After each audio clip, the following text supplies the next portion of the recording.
இன்னொன்று வந்துட்டு கீவேர்டாக இருக்கும். பெஸ்ட் டென்டல் கிளினிக் இன் சென்னை யாராச்சும் சர்ச் பண்ணாங்க அப்படின்னா இது வரணும். ஆக்சுவலாக அதுக்கு தான் வந்துச்சு இது. ஓகேவா? ஆல்சோ பெஸ்ட் டென்டல் ஹாஸ்பிட்டல்னு இன்னொரு கீவேர்ட் வெர்ஷன் இருக்குது, அதையும் ஆட் பண்ணேன். ஆக்சுவலாக கீவேர்ட் ஃபோக்கஸ் பண்ணி இதை ஆப்டிமைஸ் பண்ணியிருக்காங்க. இதுதான் ஆப்டிமைசேஷன். இது ஒரு டெவலப்பர்கிட்ட போயிட்டு இதை பண்ண சொன்னாங்கன்னா டெவலப்பருக்கு இந்த கீவேர்ட் ரிசர்ச், இந்த SEO கான்செப்ட் அப்படின்றது தெரியாது.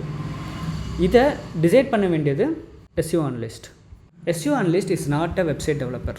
SEO Analyst வெப்சைட்டில் என்னென்ன விஷயங்கள் இருக்குதுன்னு டிசைட் பண்ணுறது மட்டும்தான் SEO Analystோட ஒரு கோலாக இருக்கும். பட் அதில் இந்த ஒரு விஷயத்தை கொண்டு வரணும், இந்த மாதிரி ஸ்லைடு வந்துட்டு போகணும் அப்படின்னா அதை இம்ப்ளிமெண்ட் பண்ண போகிறது டெவலப்பர். இதை இம்ப்ளிமெண்ட் பண்ணுறதுக்கு அவங்களுக்கு கோடிங் தெரியும், அதுக்குன்னு தனியாக படிச்சுட்டு வந்திருப்பாங்க. He's a developer.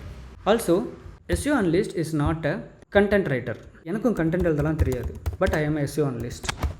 இந்த மாதிரி கண்டென்ட் எழுதணும், இந்த மாதிரி போடணும் அப்படின்ற இந்த விஷயங்கள்லாம் யார் எழுதுவாங்கன்னா கண்டென்ட் ரைட்டர் எழுதுவாங்க. ஆல்சோ ஒரு வெப்சைட்டில் ஒரு இமேஜ் போடணும், இந்த மாதிரி ஒரு இமேஜ் எடுத்து போடணும், இந்த மாதிரி ஒரு இமேஜ் எடுத்து ரைட் பண்ணணும், இல்லை இந்த மாதிரி ஒரு வீடியோ வந்துட்டு கரெக்டாக எடிட் பண்ணி போடணும் அப்படின்னா SEO Analyst பண்ண மாட்டாங்க. SEO Analyst is not a graphic designer. Also SEO Analyst is not a video editor. But இவங்க 4 பேர் என்ன பண்ணணும், என்ன விஷயங்கள் பண்ணணும் அப்படின்ற டிசைட் பண்ணுறது SEO Analyst. ஸோ இது ரொம்ப சிம்பிளாக சொல்ல போனால் ஒரு எக்ஸாம்பிள் சொல்லலாம். ஒரு மூவி எடுக்கணும் அப்படின்னா ஹீரோ இருக்கணும், ஹீரோயின் இருக்கணும், மியூசிக் டைரக்டர் இருக்கணும், லொக்கேஷன் இருக்கணும், கோரியோகிராஃபர் இருக்கணும், இந்த மாதிரி நிறைய விஷயங்கள் இருக்குது. ஆனால் இது எல்லாத்தையும் டிசைட் பண்ணுறது ஒரு டைரக்டர். யார் நடித்தா நல்லாயிருக்கும், யார் மியூசிக் போட்டால் நல்லாயிருக்கும், அந்த சீனை எப்படி எடுத்தால் நல்லாயிருக்கும், எங்கே வச்சு எடுத்தால் நல்லாயிருக்கும், இந்த மாதிரி எல்லாத்தையும் டிசைட் பண்ணுறது ஒரு டைரக்டர்.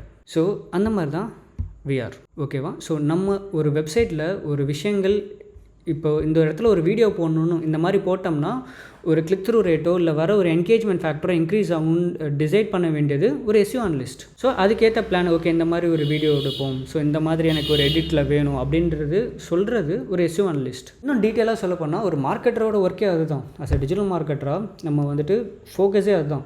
ஒரு பிஸ்னஸை இந்த மாதிரி ஷோகேஸ் பண்ணணும், இந்த மாதிரி இது பண்ணணும் அப்படின்னு பில்ட் பண்ணுற ஒரு விஷயமே பார்த்திங்கன்னா விஆர் மார்க்கெட்டர். சரிங்களா?